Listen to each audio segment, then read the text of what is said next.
Es muy común escuchar la frase mente sana en cuerpo sano, pues la actividad física ayuda a que nuestro cuerpo libere hormonas que contribuyen a mejorar también nuestra salud mental. Sin embargo, no siempre los atletas resultan el mejor ejemplo de lo que puede resultar adecuado para la salud, desde el abuso de sustancias hasta los potenciadores de rendimiento físico. Hemos visto cómo quienes esculpen sus cuerpos terminan cometiendo los actos más viles, y este caso no será la excepción, pues un grupo de fisioculturistas nos mostrará que la codicia y la avaricia no distinguen entre ningún tipo de cuerpo.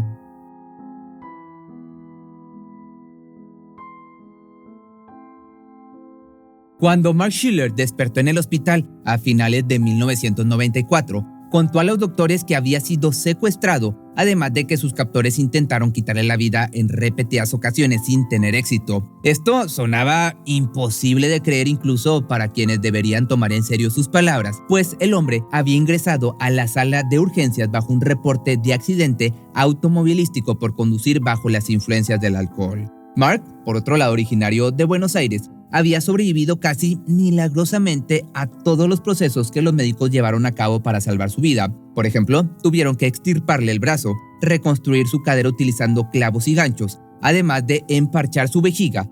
Todo esto sin mencionar las notables quemaduras y hematomas que su cuerpo presentaba. Pese a que todo esto parecía ser producto de un accidente de tránsito, Schiller insistía en que él había sido privado de su libertad, y ante la incredulidad de todo el personal médico, decidió contactar a un detective privado que durante varios años sirvió como agente del FBI, de nombre Ed Dubois.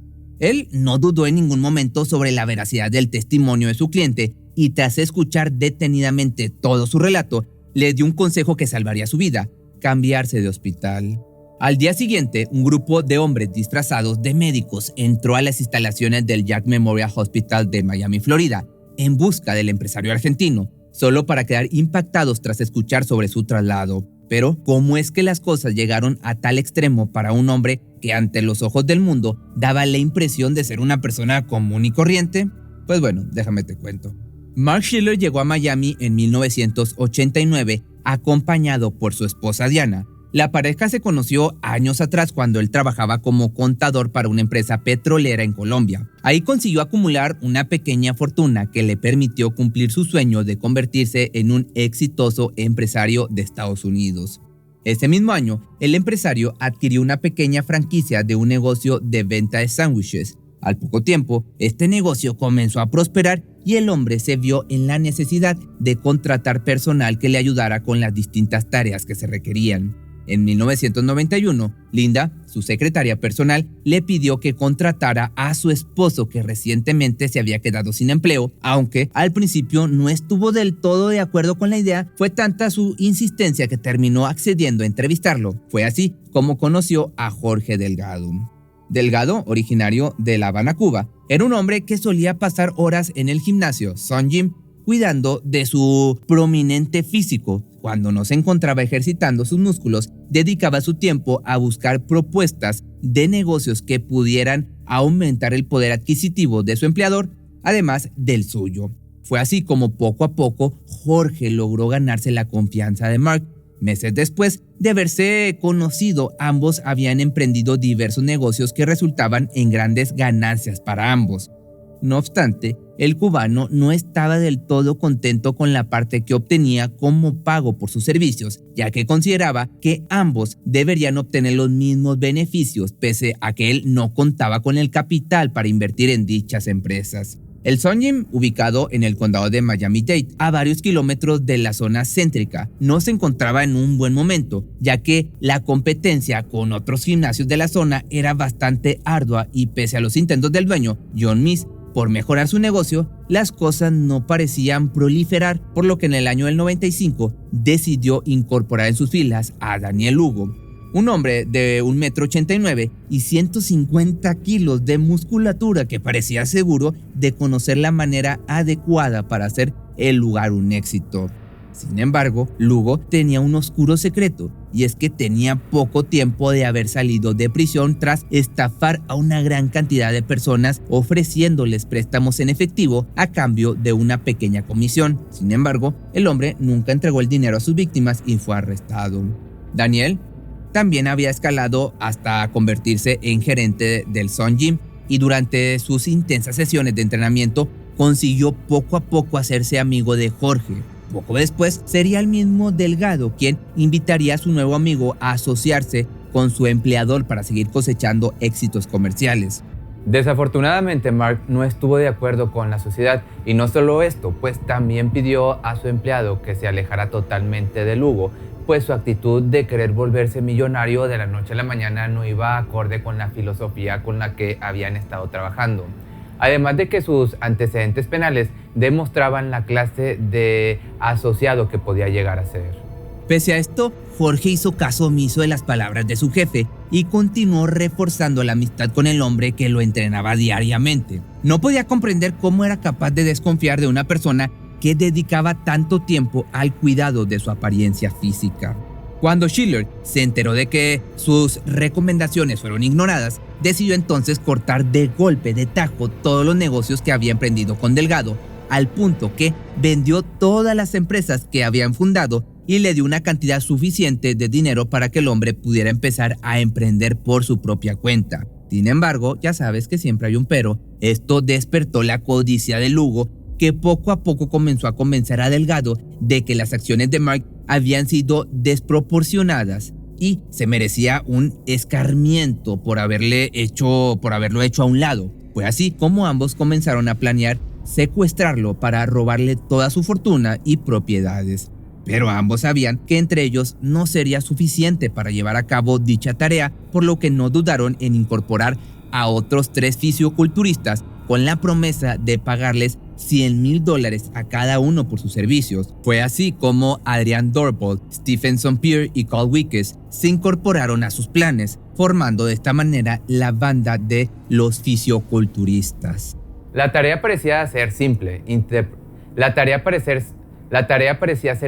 interceptar a Mark para forzarlo a ceder todas sus propiedades a cambio de su libertad.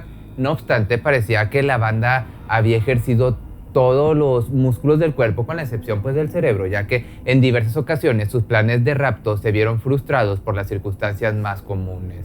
Su primer intento de privarlo de la libertad ocurrió en octubre del año de 1994, durante la noche de Halloween. El grupo adquirió disfraces de ninjas para entrar en la residencia a pedir dulces y sorprender al propietario cuando saliera a su encuentro. Pero pronto se dieron cuenta de que 5 hombres musculosos vestidos de ninja llamaban demasiado la atención de todo el vecindario y decidieron desistir de sus esfuerzos, por lo que pasaron la noche en un club de desnudistas para planear su siguiente movimiento.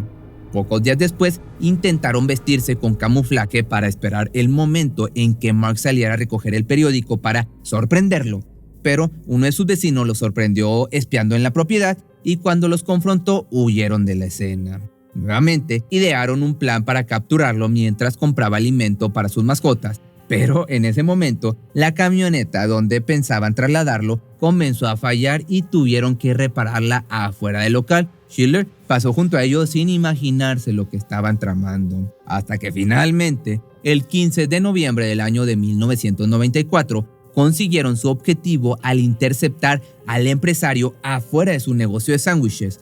Al principio, intentaron despojarlo de sus pertenencias, apuntándole con un arma, pero cuando el hombre se negó a bajar de su vehículo, le dispararon con una pistola paralizante para sacarlo y llevárselo en la misma camioneta que se averió durante uno de sus intentos. Mark fue trasladado hacia una bodega de seguridad donde el grupo se turnó para golpearlo en repetidas ocasiones. I was held in a warehouse. I was tortured for a month. I was significantly tortured, taser, burned, beatings, guns to the head, Russian roulette. There's a whole list of things, and then obviously at the end they try to kill me. Durante su cautiverio, Schiller no solo fue víctima de sufrimiento físico, dado que también era privado de cualquier alimento y constantemente recibía amenazas en contra de su esposa y sus hijos. Naturalmente, el hombre no pudo soportar el trato que recibía y terminó accediendo a todas sus condiciones a cambio de que le permitieran llamar a su familia por teléfono. Pero, por otro lado, a Diana no parecía extrañarle la ausencia de su esposo, y cuando lo escuchó al teléfono se convenció de inmediato de que el hombre se encontraba en un viaje de negocios. No obstante, siguió su consejo de tomar a los niños y viajar a Colombia durante una temporada mientras él arreglaba sus asuntos. El empresario pasó los siguientes días firmando una gran cantidad de documentos de cesión de derechos que fueron avalados por Miss, que, aunque parecía no estar al tanto del origen de los recursos, no dudó en ayudar a Lugo a cambio de que invirtiera dinero en el gimnasio. Una vez que la banda logró su objetivo, comenzaron a planear la forma de deshacerse del argentino para siempre, por lo que decidieron hacerlo parecer un accidente automovilístico. Pese a que Mark no ingería bebidas alcohólicas, el grupo lo forzó a beber grandes cantidades de alcohol días antes de llevar a cabo su plan. Esto con la finalidad de que cuando fuera revisado por el forense encontraran altos niveles de alcohol en su sistema y su muerte fuera considerada un error al volante. Una vez entonces trazado el plan, forzaron al hombre inconsciente a entrar en su vehículo y se las arreglaron para que pisara el acelerador a fondo. Pese a que el auto salió disparado hacia un muro de contención, no lograron quitarle la vida. Acto seguido, decidieron atropellarlo varias veces para asegurarse de que el trabajo estaba hecho, pero las ganas de vivir de Mark eran más grandes que la tenacidad de sus captores, por lo que desesperados decidieron incendiar su auto con él adentro, pero el efecto de las llamas provocó que la víctima recuperara el conocimiento y aún envuelto en fuego logró salir de ahí para tratar de salvarse. Cuando notaron que el hombre no estaba del todo eliminado, pensaron en hacer un último intento, pero debido a las llamas, una multitud de curiosos comenzaron a reunirse. Los fisioculturistas tuvieron entonces que huir esperando que el sujeto perdiera la vida antes de que llegaran las autoridades.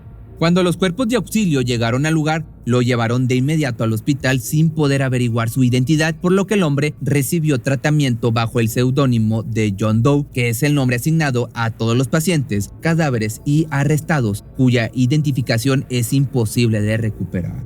Por otra parte, al enterarse de que Mark se encontraba con vida y había recuperado la conciencia, la banda intentó acceder a su víctima dentro del hospital, pero se extraviaron por los corredores durante su primer intento. Al día siguiente, regresaron al sitio vestidos como médicos solo para enterarse de que Mark había sido trasladado a otro hospital en Nueva York. Pocos días después de su traslado, el detective Dubois convenció al empresario de abandonar el país y mudarse temporalmente a Colombia, mientras él recopilaba la evidencia suficiente para presentar el caso ante la policía. Lo primero que corroboró fue que todas sus propiedades habían sido traspasadas, sus cuentas de banco completamente vaciadas y que su residencia principal se convirtió en un centro de entrenamiento nocturno. Además de esto, todo el efectivo que tenía a su disposición, más de $80,000, fue utilizado en clubes de desnudistas, alcohol, sustancias prohibidas y, mujeres de la noche, las cariñosas. Cuando el detective logró conseguir la evidencia suficiente, acudió a la delegación de policía, pero el caso fue rechazado debido a que el hombre se encontraba en Colombia y consideraron que debido al país en el que radicaba, las posesiones robadas pudieron haber sido adquiridas con dinero obtenido de la venta de sustancias ilegales. Mientras tanto, por el otro lado, el grupo gozaba del botín sin preocupaciones por llamar la atención o al menos racionar un poco de dinero para no tener que realizar otro golpe. Pero como ya mencionamos anteriormente, como ya te platiqué, el cerebro es un músculo que no parecían ejercitar lo suficiente y tras darse cuenta de que el dinero comenzaba a agotarse, planearon su siguiente golpe. Lugo y Delgado se hicieron pasar por inversionistas para acercarse a personas acaudaladas con las que pudieran repetir su rutina de secuestro. Fue así como conocieron a Frank Riga, un millonario de origen húngaro que había logrado su fortuna al instaurar líneas telefónicas cachondas, ya sabes a cuáles me refiero, que de inmediato se posicionaron en el mercado.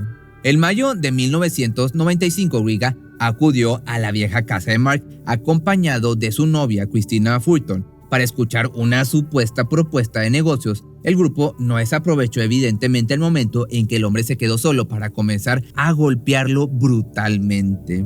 Fulton, al ver a su pareja gravemente herida, intentó ayudarlo, pero evidentemente sus esfuerzos fueron en vano, ya que los 5 hombres la sometieron y le inyectaron una dosis de tranquilizante para caballos. El objetivo parecía ser simple: aprovechar su estado para obtener toda la información posible y despojarlos de sus bienes. Sin embargo, la mujer no dejaba de oponer resistencia, por lo que le aplicaron otras 2 dosis. Esto causó que la chica sufriera una sobredosis y perdiera la vida al instante. Minutos antes, Griga dejó de respirar debido a la pérdida de sangre ocasionada por la salvaje golpiza que recibió de estos descerebrados. Entonces, el grupo decidió deshacerse de los cuerpos, haciéndolos en partes y arrojándolos a un canal. Una vez que los cuerpos fueron encontrados, lograron identificar los restos gracias al número de serie que se encontraba grabado en los implantes de pecho de Fulton. Pero, a diferencia de Mark, la ausencia de la pareja de inmediato fue notada por sus amigos y conocidos, que alertaron a la policía de la desaparición.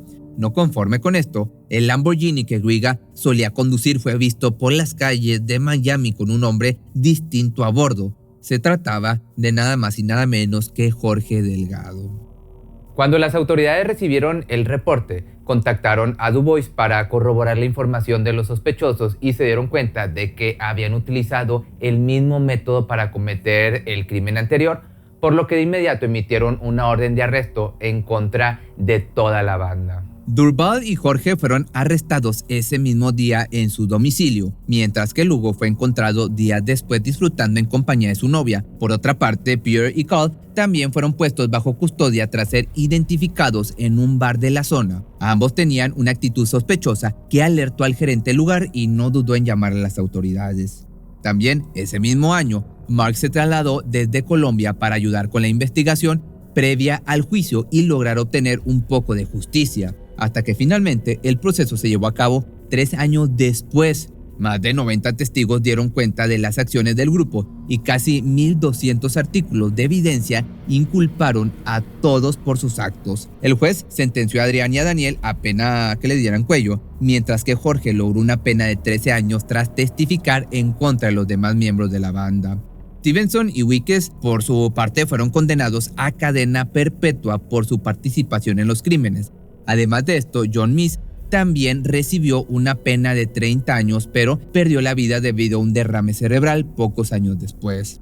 Desafortunadamente, las desgracias no terminaron para Mark Schiller, ya que el juez también lo encontró culpable por fraude al seguro médico y tuvo que pasar 2 años en prisión, además de que todos sus bienes fueron incautados. Cuando obtuvo su libertad, su esposa le pidió el divorcio y tomó las pocas posesiones que le quedaban. Finalmente se mudó a Boca Ratón, esto es en Florida, para comenzar desde cero como contador de una empresa pequeña en la localidad.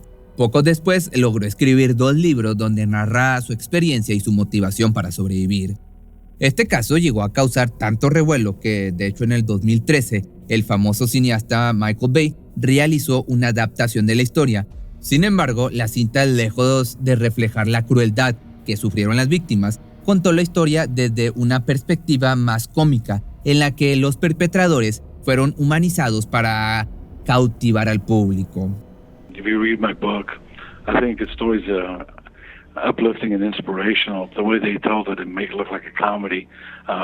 You also got to remember that not only I went through this, but certain people were killed also. So making these guys look like nice guys and everything is atrocious. Esto provocó descontento en Mark, que en repetidas ocasiones ha expresado su inconformidad, además de señalar que no recibió un solo dólar por las ganancias obtenidas, por lo que escribió un libro llamado Pain and Gain, donde narra los acontecimientos desde su perspectiva. Si te gustó este video, también recuerda que lo puedes ver en mi página de Facebook, que me encuentras como Pepe Misterio MX, y también tengo mi nuevo TikTok, donde no hago videos de esto, hago cosas más con mis animales, y ahí me puedes encontrar como Pepe Misterioso.